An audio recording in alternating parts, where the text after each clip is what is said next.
Welcome back, Cabrini. I hope everybody enjoyed their break. Here's to another semester of LOQation, Cabrini College's weekly news program. I'm Jenna Rose DiGiacomo. And I'm Molly Fox. Here's your news now.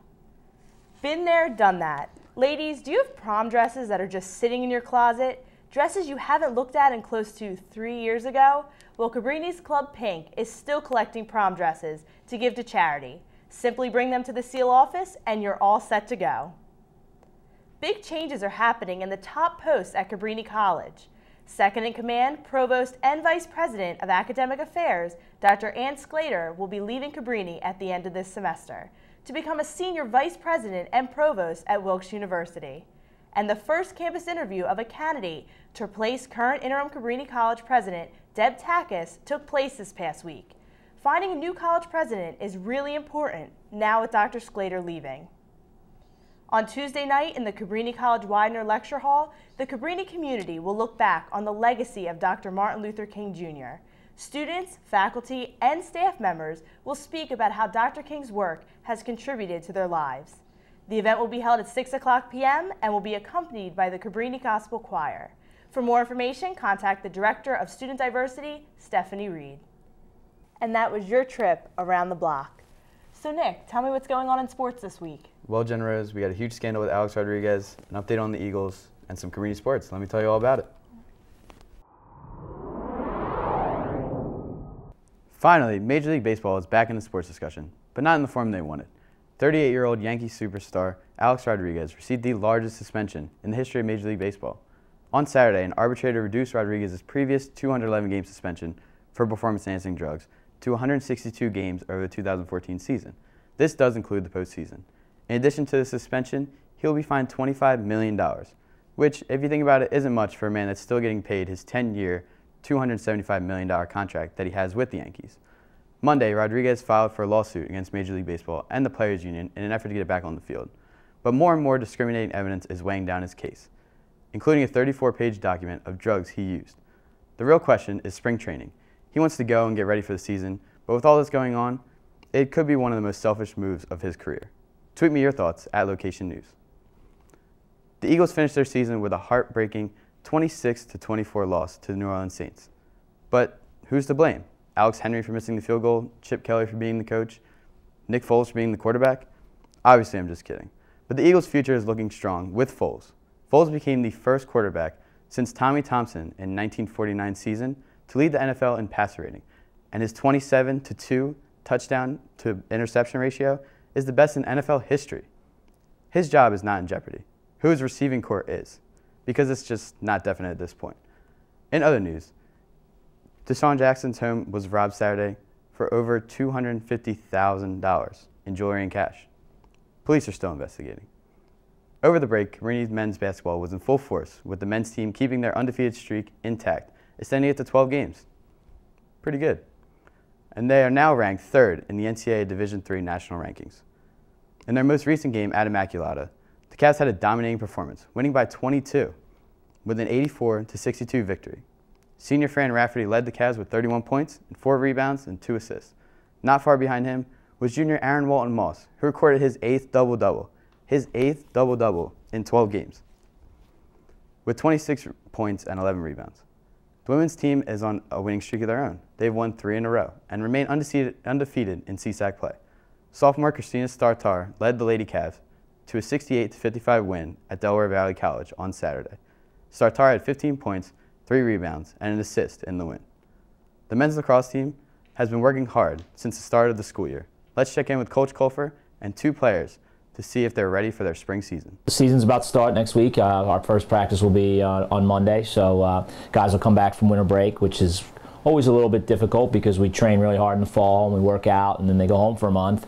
And so obviously the first week or so of practice coming back is really important for us to really get going and get going quickly, and hopefully that we've maintained our conditioning and our identity that we started to work on in the fall. So that's one of the challenges of being a spring sport coach in the collegiate level, is the whole navigation of the Christmas break. But we're excited. We have a good group coming back. We had a really good fall. We stayed pretty healthy, and I thought we developed some younger players for their roles this spring.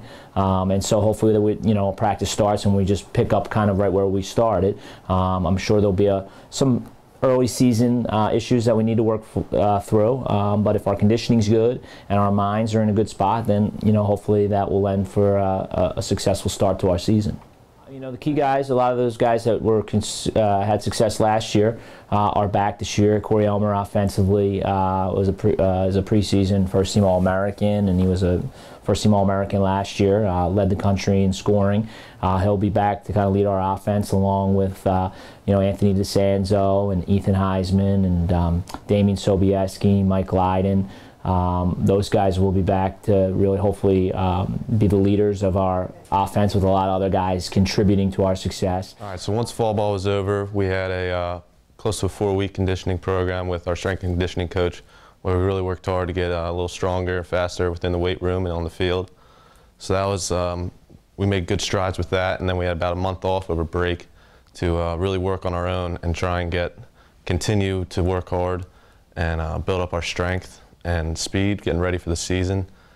Coming into the season, we start on Monday the 20th. Really excited about this year, especially as a senior. For me, it's my last chance to really get as far as we can go and take it to the next level with what we're doing. I'm really looking forward to getting the season going, and I think that we're excited about our schedule. I think we play 6 of the top-ranked 20 teams in the country, which is challenging, but I think our guys are looking forward to it. Get started with Haverford on February 22nd, and that's really the most important game of the year because it's our first one. So team goal I think we have this year would be doing better than we did last year or in previous years of our out-of-conference play. We always play some pretty challenging teams out of conference. This year I know we played Dickinson, play Lynchburg, play Salisbury down there, play Nazareth. So that should be very exciting, but at the same time very challenging. I would say our main goal would be beat Salisbury. Our offense, I feel, is going to be very good this year. We have a lot of returners from the past 2 years who we've all worked together with. We have a good camaraderie about us. We really work well together, know each other's games and everything like that. So I feel that we're really going to be a strong offensive team, but we also have good players who have stepped up on defense, and we've seen a lot of good things from players in the fall and working over break, that I feel we can also have a very strong defense to bring together a very good team this year.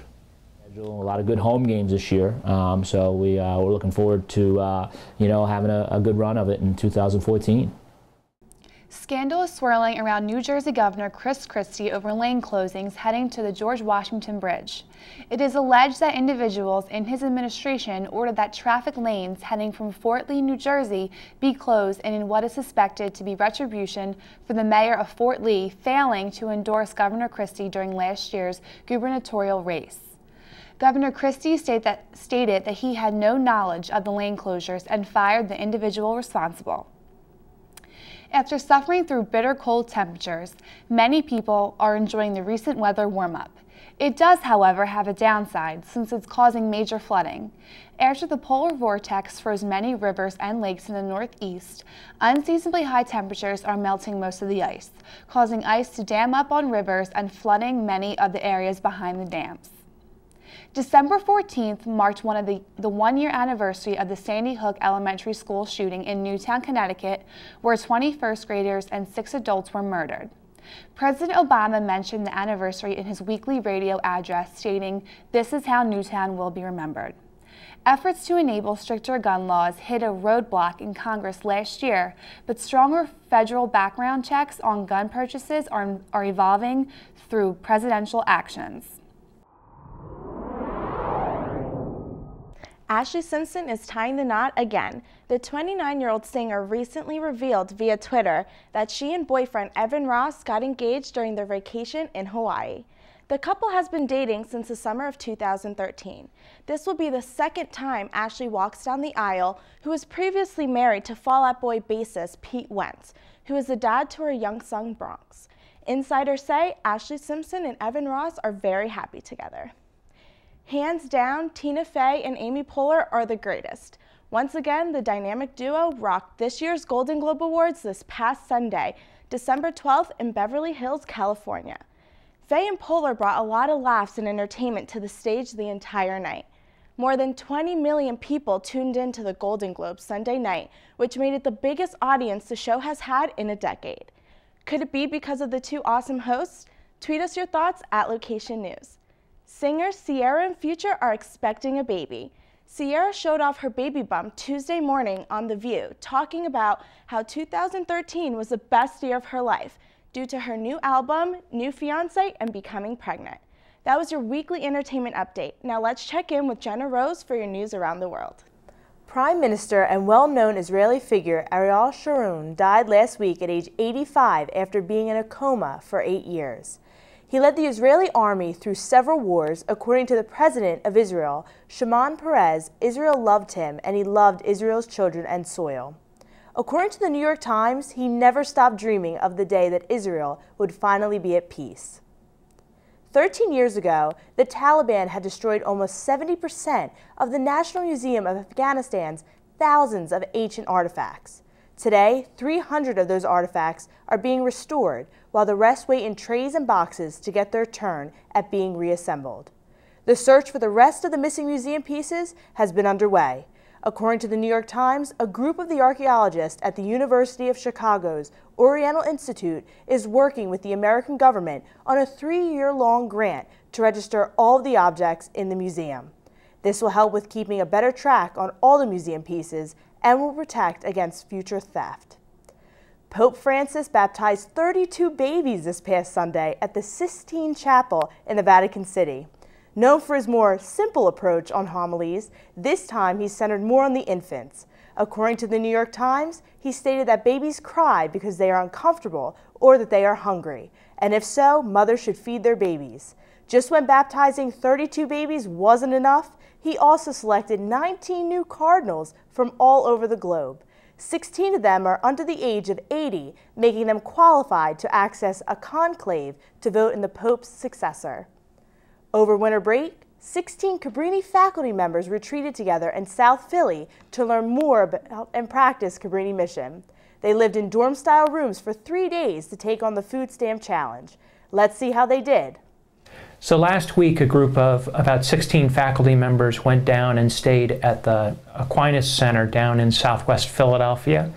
This was part of something called the Faculty Mission Academy, which is a program where faculty get together and talk about the college's mission, social justice, our faith backgrounds, those sorts of things.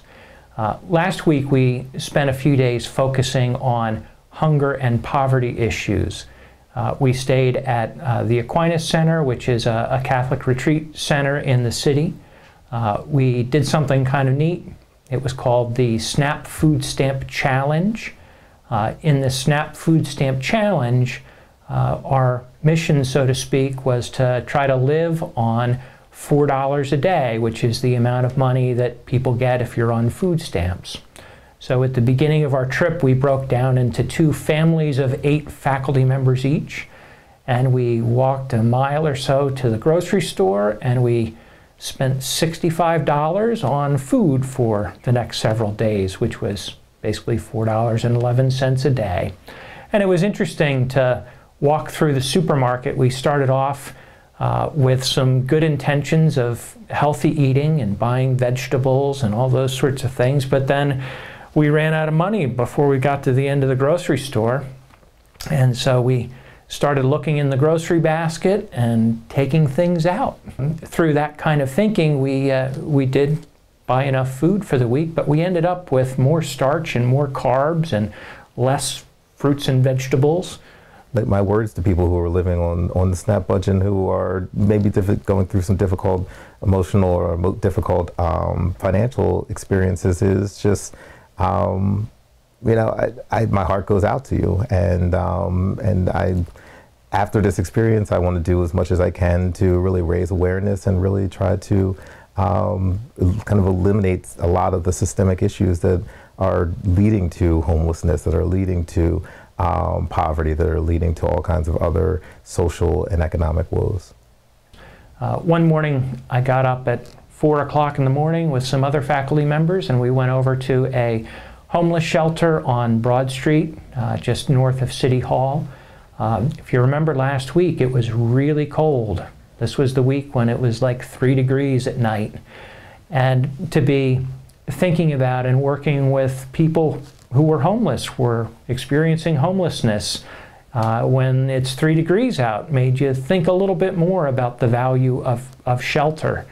But we went and had a fun time making pancakes and eggs and sausage and interacting with some of the gentlemen from one of the homeless shelters. And that was an interesting experience, especially given the weather that we've had the last couple weeks. I learned that we're pretty resilient. So, and I learned that really, I think not learn this, but reinforce the fact that we are just, we have a really great group of caring faculty members who are really all about getting out and really fighting for social justice issues. So it's just good to be alongside them in that process. Well, bless your hearts for catching up with us this week. For LOQation Weekly News, I'm Jenna Rose DiGiacomo. And I'm Molly Fox. Be sure to stay updated with us this week by following us on our social media platforms. Simply search LOQation News. Have a great week, Cabrini.